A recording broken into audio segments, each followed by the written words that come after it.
A new book, Let Them Stare, is a coming-of-age story for a new generation. I think there is so much messaging in the media around like queerness being new or people thinking that this is like a new fad or it's like a trend. And so I wanted to create information also in an entertaining setting so that people can know that our history runs deep. Jonathan Van Ness is a co-host of the TV show Queer Eye and teamed up with author Julie Murphy. Van Ness, a longtime fan of Murphy's best-selling book turned movie, Dumplin'. Dumplin', I don't understand. Why are you doing this? It's a protest. Why collaborate on this project? Why did it stand out to you? You know, I generally actually love collaboration, which is sort of shocking to me because I'm such a natural introvert. But I really like to get out and join creative forces with people.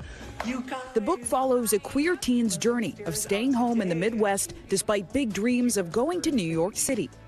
The main character, Sully, learning about their identity and history along the way. So many coming-of-age novels involve a main character trying to get away, right? In this story, it takes a bit of a twist. Yes, that was really important to us. And I think for me, growing up queer in the Midwest, like every single narrative that I feel like I was fed was about getting out of your small town. There's so many people that can't leave where they're from or don't want to leave where they're from. And I think that's so important that we have communities and possibility models and communities where queer people are celebrated, included. But the book has a paranormal element too. It's haunted by a drag queen from the past. Jonathan had the idea of this ghost, and it was a really great idea to be able to work in queer history. And I'd love to talk with you both about the title and some of the symbolism, because it's not every day we have a dinosaur on the table. Explain. Yes. So the dinosaur's name in the book is Clementine, and our wonderful cover designer was reading the book and trying to imagine a way that she could do something clever with gender on the covers. And what about the title, Jonathan? I often feel like that dinosaur walking down the street, and people are like, oh my gosh, it's like seeing someone who is like not conforming to the gender binary. And I imagine just writing this was so cathartic, because that experience you're describing, walking down the street, feeling people stare at you,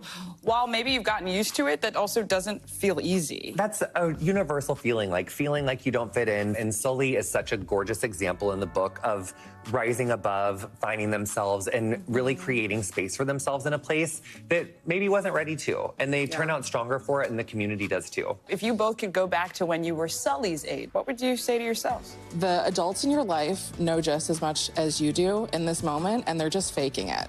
So it's okay to not feel like you have everything figured out, because no one else really does either. I would say read everything that you can and do things that really bring you passion and joy. Yeah. And don't do drugs. Don't do drugs. Yeah. I think that's a great message to end on, Jonathan Van Ness, Julie Murphy. Thank you so much. Thank you. We thank you for watching, and remember, stay updated on breaking news and top stories on the NBC News app or watch live on our YouTube channel.